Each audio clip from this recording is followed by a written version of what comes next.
AEW pay-per-views and the length of these pay-per-views, I think it's a feature, not a bug. And let me tell you why. We understand that they are competing against the giant corporation of TKO.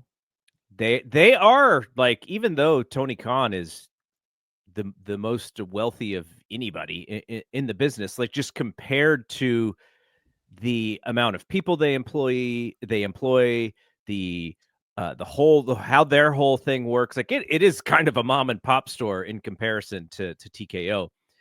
But when you are basing your whole operation around the idea of the in-ring and the sport of pro wrestling, if you think about what pay-per-views actually are, and you and I think connect.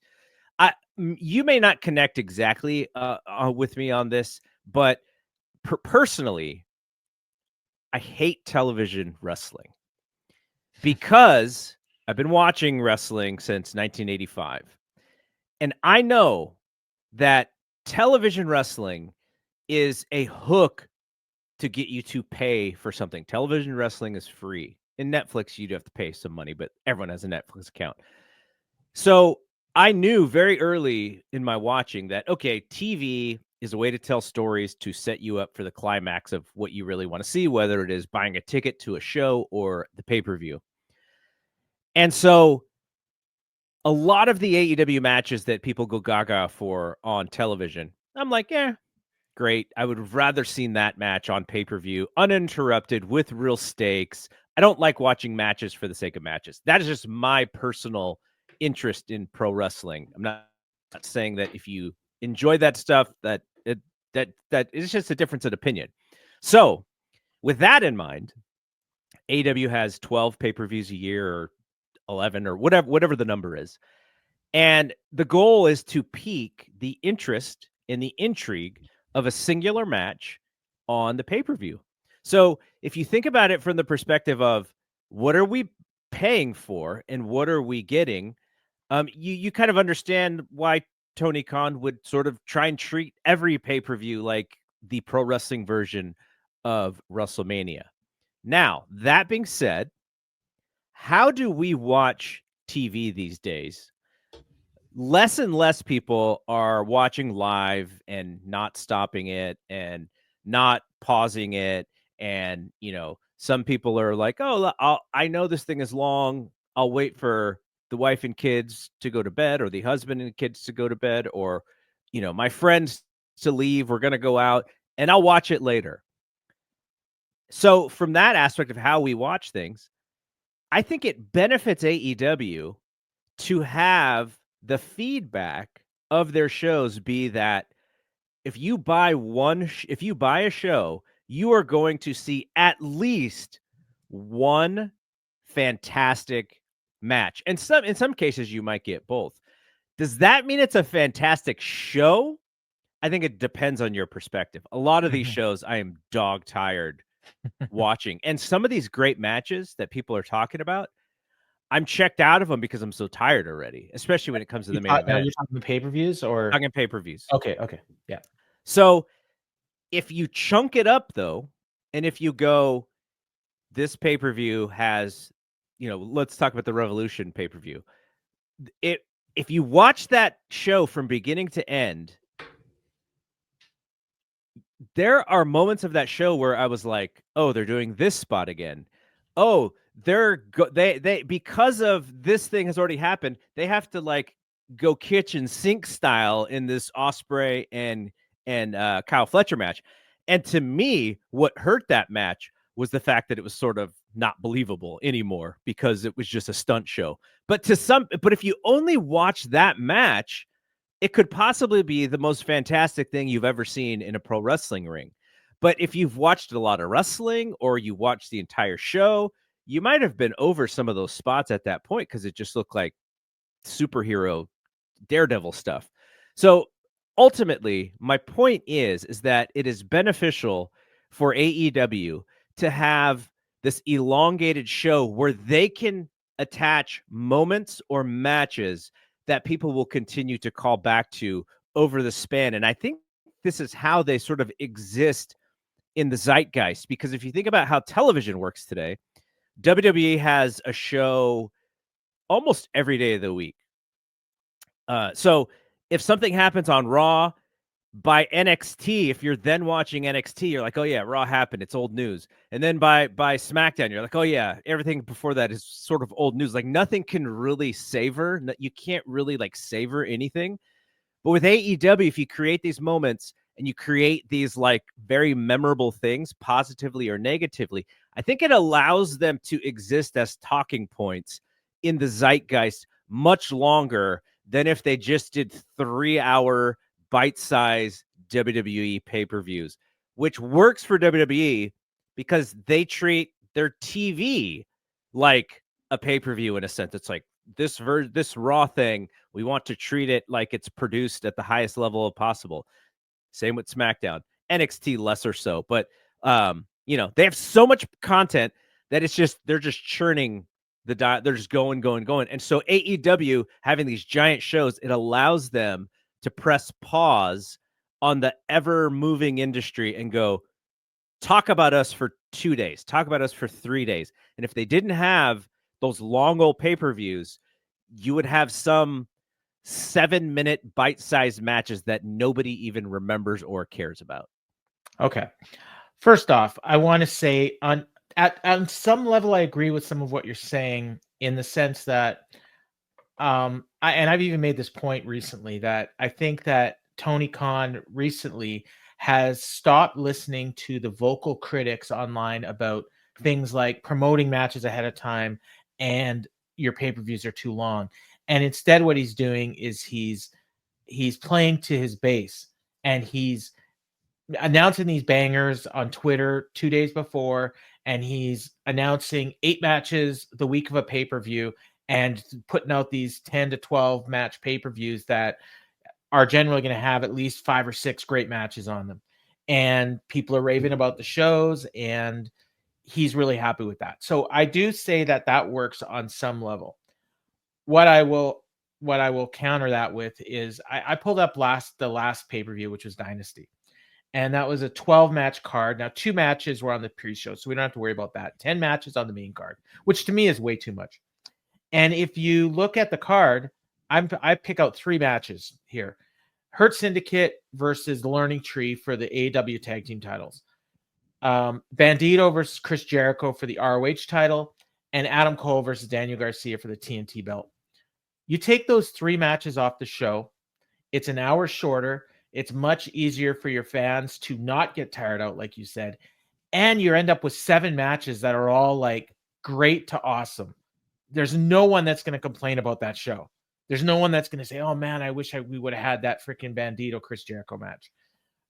And you could take those matches and put them on TV and have them be a TV main event on the Dynamite before the show, the Dynamite after the show. I think that Chris Jericho and Bandito for the ROH title as the main event of a Dynamite or kicking off a Dynamite would have more impact than just being shoved in the middle of a pay-per-view with a bunch of bangers on it. And then it stands out as being a weak match on an otherwise great show. And I will point to WWE, who a lot of people complained, and this is 2 different types of fans. The WrestleMania cards, which, like the 2 nights were weird because you had the one night that was full of great matches with a crappy main event. And then you had another show that was full of crappy matches leading up to a great main event. And then you had the TLC match that aired on the SmackDown following, which was arguably better than anything on either of the 2 shows. Some people would say that. I wouldn't. Which I skipped, by the way. That tells you how interested I was in that match. Right. But it was an awesome match. It was 30 minutes. It was commercial free.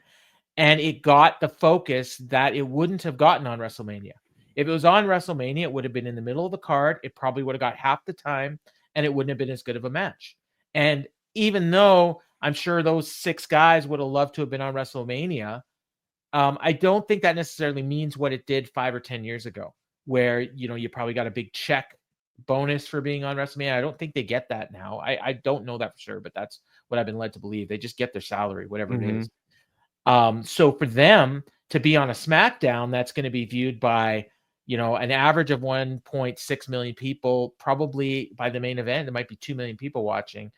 For them, that might be a bigger stage and perhaps more memorable, having like one of the best TV matches that WWE's ever done.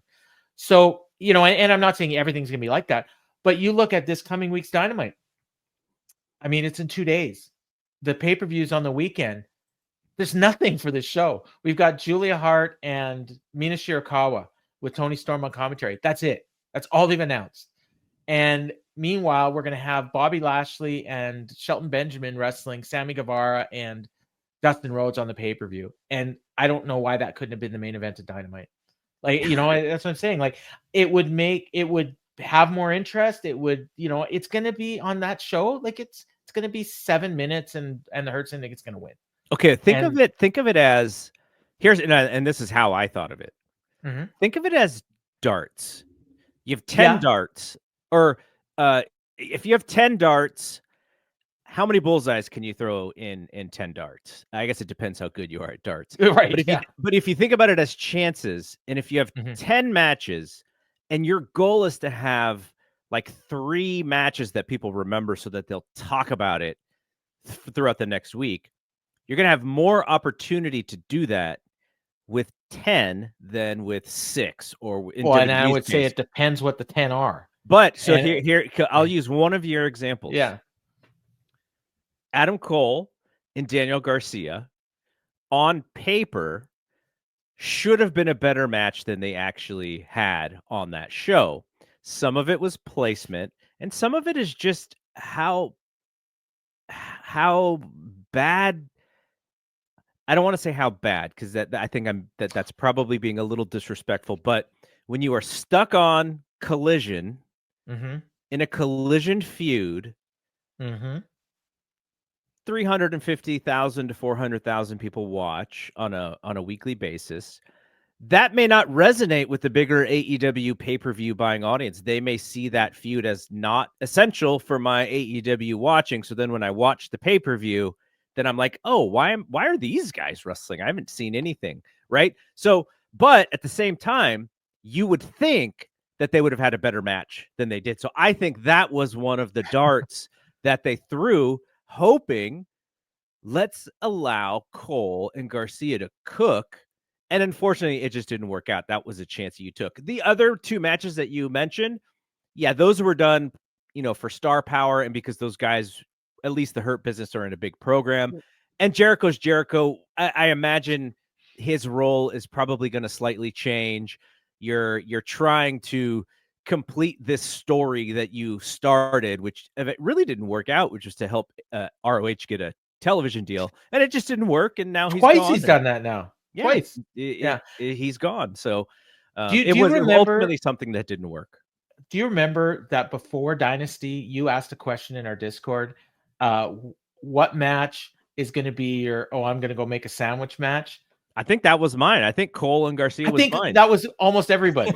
So I think like your point of, I think you're making the point for me is like why that match should have been on Collision probably. But I get what you're saying from the Tony Khan perspective of, right. I think he overvalues Adam Cole. And if I give these guys a chance to cook on pay-per-view, which is my main source of storytelling, if they excel, then all of a sudden they help themselves be more interesting. It just didn't work, and it's unfortunate because I like both of those guys. Though I will say, Daniel Garcia has become almost like pretty close to turn the television off stuff for me. And it's it's not like he's done anything wrong. He just feels as cold as any person who's like walking the locker room right now. You know what he is? He's Shelton Benjamin in WWE. But without the pedigree, though, because Shelton was a star. Daniel's Cedric Alexander. Then he's Cedric Alexander in WWE. Yeah, that's he's a guy that everyone thinks is talented, but is just not being used properly. And that's and I'm sure Tony would go back and say, well, no, I am using him properly. He gets all this promo time. He gets all these matches every week on Collision. On Collision, that's the key. On Collision, because I mean, you look at those numbers and I mean, there's 350, 400,000 people watching every week, but you know what? I think that's a pretty casual AEW audience. Because the thing is, like, look at the people we talk to, like the real hardcore AEW fans, like a lot of them don't even watch Collision. I think it's a different audience that watches Collision than watches Dynamite, believe it or not. I bet you the crossover between the two is probably less than you would think. Like, you know, I'm sure everyone. I haven't watched Collision in a long time, and I always think about it, and I always go, you know what? I'm gonna try and watch this, and I just don't get to it. It's just like it's Well, then such you a hear low about it priority. after. You hear about it after, and the same people will tell you, "Oh, it was great, this, that, the other thing," and then other people will say, "Nah, you can skip it." You know, and then so you kind of listen for people that maybe don't normally praise the show and say, "Oh, this was good," and then those are the ones you go out of your way to watch because you think, "Okay, those people are being honest." So yeah, I get what you're saying, and I think Tony's going to just keep doing that because that's what's working for him.